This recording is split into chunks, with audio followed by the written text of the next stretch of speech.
영화 속의 사랑, 외로운 여인의 처절한 자아 탐색, ним포매니악 볼륨 1. 오늘의 영화 속의 사랑은 외로운 여인의 처절한 자아 탐색, ним포매니악 볼륨 1입니다. ним포매니악은 볼륨 1과 볼륨 2의 두 편의 영화로 되어 있는데 다른 이야기가 아니라 워낙 영화가 길어서 두 편으로 나눠서 개봉을 한 것입니다. 로튼 토마토의 에로 영화 탑 200에서 볼륨 1은 57위를, 볼륨 2는 106위를 각각 차지한 바 있습니다. 영화 속으로 영화의 시작 부분의 ним포매니악의 의미를 화면으로 이렇게 보여줍니다. 명사, 비정상적으로 과도하고 통제할 수 없는 성적 욕망을 가진 여자. 한마디로 그것 중독증의 여자를 말하는 것인데, 그것 중독증이란 말은 골프 황제 타이거 우즈가 이 병이라고 해서 전 세계 사람들에게 널리 알려진 바 있죠. 남자의 경우는 사티리어시스라고 하는데 워낙 노골적인 화면 구성으로 유명한 영화로 스틸을 제대로 보여줄 수 없을 정도라서 대사를 중심으로 소개를 하도록 할게요. 영화는 길바닥에 얼굴이 상처투성이인 여자가 누워있고 한 남자가 그녀에게 다가가 그녀를 살펴보는 것으로 시작하는데, 그 남자는 그녀를 집으로 데려옵니다. 그리고 그녀 조는 자신을 데려온 남자 셀리그만에게 그녀가 그동안 살아온 이야기를 해주게 됩니다. 저 희한한 낚시 바늘은 왜 저기 걸려있죠? 털바늘이에요. 저걸로 큰 놈을 낚은 적이 있어요. 신기하죠? 재물 낚시는 깃털 같은 것을 바늘에 묶는 거예요. 물고기들이 먹이로 착각하도록요. 털바늘이 가볍기 때문에 낚싯줄은 오히려 무겁죠. 그래서 던질 때 속도가 붙어요. 낚시 많이 하세요? 뭐 조금요. 많이 잡진 못해요. 강가에 사는 사람들이 더 잘 잡죠. 어렸을 때 제가 숭배하던 책이 있었어요. 아이작 월튼의 완전한 낚시꾼이라는 책이죠. 제겐 로맨틱한 자연의 성서였죠. 어디서부터 시작할지 알겠어요. 이해를 하시려면 끝까지 다 들으셔야 되는데 굉장히 길어요. 길면 좋죠. 교훈적이고요. 챕터 1. 완벽한 낚시꾼. 얘기를 하자면 2살 때 처음 제 XG를 발견했어요. XG는 좀 심한 말인데. 그럼 판도라의 상자라고 할게요. 아니요. XG가 낫겠어요. 네, 저는 ним포매니악이었어요. 잠깐만. ним포매니악이란 걸 알았다고요? 겨우 2살인데. 세상이 정상적이라는 신을 믿는 건 절대 아니지만 상식적인 얘긴데 태아는 어때요?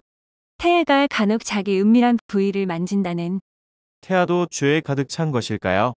왜 아니겠어요? 조와 비가 하는 개구리 놀이는 몸의 민감한 부분을 욕실 바닥에 대고 밀면서 그 감촉을 즐기는 놀이로 뭔가를 짐작하는 조의 엄마는 욕실 문을 두드려 그녀들이 나오도록 합니다.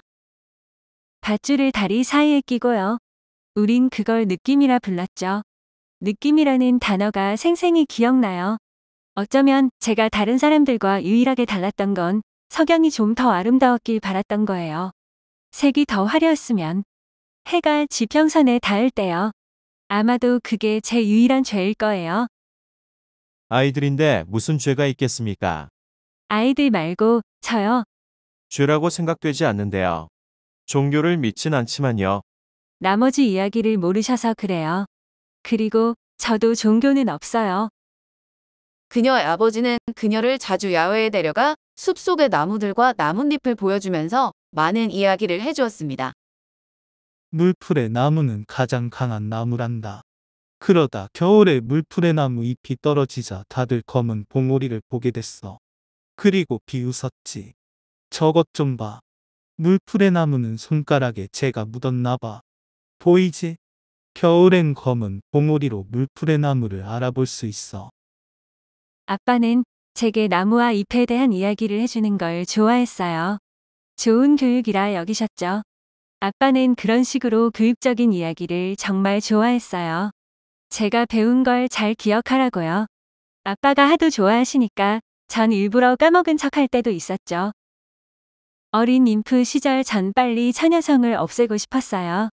모터바이크를 가진 제이라는 소년이 있었어요. 저한텐 그게 꽤 세련돼 보였죠. 전 15살이었고 소녀적인 로맨틱한 기대감이 조금 컸던 것 같아요. 참 멋있고 강한 손이었어요. 그의 손이 좋았어요. 조는 제이에게 가서 자신의 처녀성을 파괴해 달라고 부탁을 하고 제이는 조의 부탁대로 그녀를 범하게 됩니다. 그는 내 속에 그것을 밀어넣고 3번을 박았어요. 그리곤 감자 자루마냥 절 뒤집더니 그곳에 5번을 박았죠. 그 치욕적인 두 숫자가 잊혀지지 않아요. 3과 5. 피보나치의 수네요. 그럴지도. 어쨌든 미칠 듯이 아팠고 다시는 안 하리라 다짐했죠. 여기서 잠깐. 피보나치의 수. 피보나치의 수는 첫 번째 항과 두 번째 항이 1이며 그 뒤의 항은 바로 앞 두 항의 합인 수열이에요. 이탈리아의 수학자인 레오나르도 피보나치의 이름을 딴 수열인데 1, 1, 2, 3, 5, 8, 13, 21, 34, 55와 같이 뒤로 갈수록 급격히 증가한답니다. 그리고 성장한 조와 비는 스스로 작업복이라고 이름을 붙인 야한 옷을 입고 기차 여행을 하면서 목적지까지 누가 더 많은 남자와 섹스를 하냐는 초콜릿 내기를 하게 됩니다. 몇 시예요? 10시. 어디? 에서 왔어요? 집에서요. 누구? 화장실 어딘지 아시는 분? 오른쪽으로 나가면 복도 끝에 화장실이 있다. 신기하게도 왼쪽으로 가도 있지. 다음 칸의 끝에도 화장실이 있을 테니까. 남자가 어딘지 알려주겠다고 나서면 화장실에서의 섹스에 성공을 하는 것인데 일반석의 남자 대상이 점점 줄어들자 그녀들은 1등 칸으로 자리를 옮기게 됩니다. 그리고 그곳에서 차장에게 검표를 당하는데 표가 없어 궁지에 몰린 그녀들에게 1등 칸 신사가 표값을 대신 내주게 됩니다. 비가 그 신사에게 유혹을 해보지만 신사는 요지부동이었고 비는 조에게 그 신사와 성공을 하면 5명으로 쳐준다는 제안을 하게 됩니다. 초콜릿을 따려면 이 남자를 확실히 자극해야겠다고 생각했어요. 훌륭해요. 유도 자극. 모든 방법이 안 먹힐 땐 드라마틱한 자극으로 소심한 물고기를 낚을 수 있죠. 예를 들어 연어나 송어의 경우 바다에서 살이 쪄서 돌아오니 산란지로 거슬러 오를 땐 먹지를 않죠. 배고프지 않으니 제대로 자극하면 본능적으로 반응하죠. 예를 들면 털바늘이 아닌 빨간색 루어를 쓴다던가. 그걸 최후의 무기라 부르죠. 일명 라팔라. 이게 유사한 얘긴진 모르겠어요. 어쨌든 그가 왜 미끼를 물지 않는지 알아야만 했어요. 심리적 능력을 사용했죠. 내 생각에 비와 같은 식으로 하면 안 된다 생각했죠. 조는 그 남자와의 대화를 통해 그 남자는 자신들이 싫어서가 아니라 아내의 임신 확률이 높은 배란일에 맞추려고 정자를 아끼는 중인 것을 알고 입으로 해줘서 그를 정복합니다.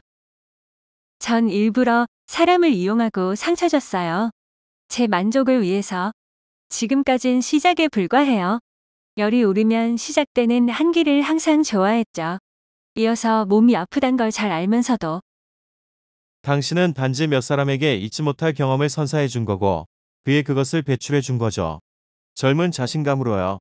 어디서 읽었는데 사정을 오래 안 하면 그것이 죽는데요. 심하면 변성되기도 하고요. 당신 덕분에 S씨와 아내가 건강한 아기를 낳게 됐을 거예요.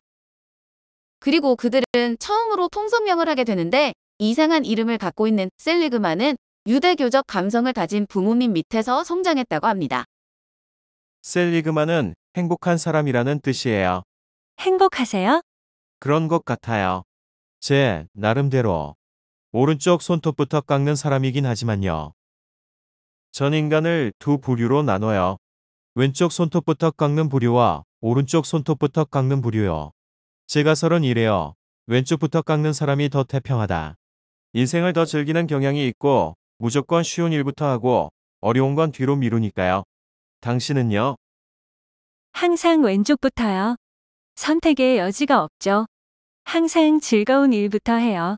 일단 왼쪽을 깎고 나서 오른쪽만 남으면 남은 것 중에서 보면 그게 제일 쉽잖아요. 그런 생각은 못했네요. 맙소사. 역시 배움에는 끝이 없군. 챕터 2. 제롬. 그녀는 상대방에게 항상 느낀 것은 이번이 처음이라는 말을 해주고 그러면 남자들은 한결같은 반응을 보입니다. 조와 B는 기차 여행을 마친 후 작은 모임이라는 클럽을 결성하는데 카톨릭에서 사죄의 기도를 드릴 때 하는 메아 쿠파 메아 맥시마 쿠파를 화면처럼 바꿔서 불렀습니다. 클럽은 B가 리더였고 회원들이 남자들과의 경험담을 늘어놓는 것이 클럽의 목적이었으며 함께 스스로 위안받기를 하기도 했는데 A는 금지였고 한 사람이랑 한 번 이상 자면 안 되는 것이 규칙이었습니다.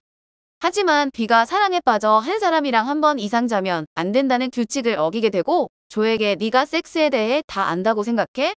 섹스의 비밀 재료는 사랑이야 라고 말을 하게 됩니다. 이 일을 계기로 조는 고등 교육을 받기로 하고 글래스고우와 에버딘으로 가서 아빠처럼 의학을 공부하지만 점점 공부도 안 하게 되어 결국 중퇴했고 아빠는 아주 아쉬워했지만 엄마는 정말 좋아서 진심으로 웃었다고 합니다. 그녀는 대신 구직에 나서는데 특별한 기술도 없이 급여가 괜찮은 직업을 찾는 건 정말 어려워 여러 번 실패를 하다 한 인쇄소에 지원을 해서 비서로 합격을 하게 됩니다. 그 인쇄소의 사장이 조의 첫사랑이었던 제롬이라서 합격을 한 것인데 그는 삼촌이 병으로 잠시 쉬는 동안 사장을 대신하고 있었고 조에게 섹스를 요구하지만 조는 ним포매니악답지 않게 이를 거절합니다. 거절당한 제롬은 찌질하게 청소를 했다고 패스 추리를 가져왔다고 포크를 함께 안 가져왔다고 온갖 트집을 잡아 조를 괴롭히지만 조는 오히려 회사의 다른 직원들을 꼬셔서 제롬에게 대항을 합니다. 그러는 사이에 조는 마음의 변화를 일으켜 제롬을 사랑하게 되는데 다른 남자들의 접촉을 거부하고 섹스를 전부 그만두며 제롬만 생각하게 됩니다. 결국 조는 자기 감정을 담은 편지를 쓰지만 용기가 없어 한 달이나 주저하다 드디어 편지를 주려고 마음먹는데 비서 리즈가 금요일에 제롬의 기분이 좋으니 그날 주라고 합니다. 조는 금요일에 제롬에게 가지만 그의 사무실에는 그의 삼촌이 앉아 있었고 제롬이 비서 리즈와 결혼을 하고 도망갔다는 이야기를 듣게 되며 사장의 눈높이에 맞지 않아 직장까지 잃게 됩니다. 제롬 이후로는 공격적으로 반응했어요. 남자들을 맹렬히 사냥했죠. 센서로 열고 닫히는 슈퍼마켓 자동문 아시죠? 그곳은 아주 예민한 센서의 자동문처럼 열렸어요. 그러다 보니 나뭇잎 이외의 생식기의 형태학도 연구할 수 있었죠. 챕터 3 H 부인 제롬과의 일을 겪은 후 조는 남자가 너무 많아서 누군지 잘 기억하기도 힘들 정도로 무수한 남자들과 마구 관계를 하는데 그에게 완전히 빠진 H 때문에 문제가 벌어지게 됩니다. 그녀가 H와 A 두 사람을 하루에 만나는데 조가 좋아하는 A가 7시에 오기로 돼 있어서 H를 내보내야 됐지만 H가 나가지 않고 시비를 걸기 시작하자 조는 의미 없는 말로 H를 밀어냅니다. 하지만 집에 돌아간 H는 가족을 버리기로 했다고 가방을 싸들고 조에게 오고 이어서 H를 미행한 H의 부인이 3명의 아이들을 줄줄이 끌고 그녀의 집에 들이닥치게 되는데 H 부인으로 우마 서먼이 나온답니다. 그리고 설상가상으로 A가 조의 집에 들어와 그들은 조의 집에서 몽땅 만나게 되는데 온갖 비아냥거리는 말들을 쏟아붓고 그녀는 아이들과 조의 집에서 나가게 됩니다. 챕터 4 선망 그리고 조의 이야기는 죽음을 선고받은 아버지의 마지막 투병을 병원에서 지켜보는 이야기로 넘어가는데 조의 아버지로는 크리스찬 슬레이터가 나옵답니다. 아버지의 상태는 점점 나빠져 선망의 상태에 처하게 되고 그런 아버지의 모습을 보던 조는 병원 지하에서 병원 직원과 격렬한 섹스를 하게 됩니다. 챕터 5 작은 오르간 학교 아버지의 죽음 이후 그녀는 여전히 수많은 사람들과 섹스를 하면서 살지만 깊은 우울증에서 벗어나지 못하게 됩니다. 그러던 어느 날 산책하던 숲속에 뿌려진 찢어진 사진을 발견하는데 그 사진은 제롬의 사진이었고 그 사진들을 주워 모은 그녀 앞에 제롬이 나타나게 됩니다.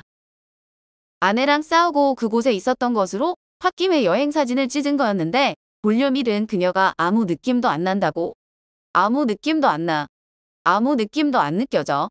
라고 외치면서 끝이 나게 되고 ним포매니악 볼륨 2로 이어집니다. 오늘 영화 속의 사랑은 외로운 여인의 처절한 자아 탐색 ним포매니악 볼륨 1이었습니다.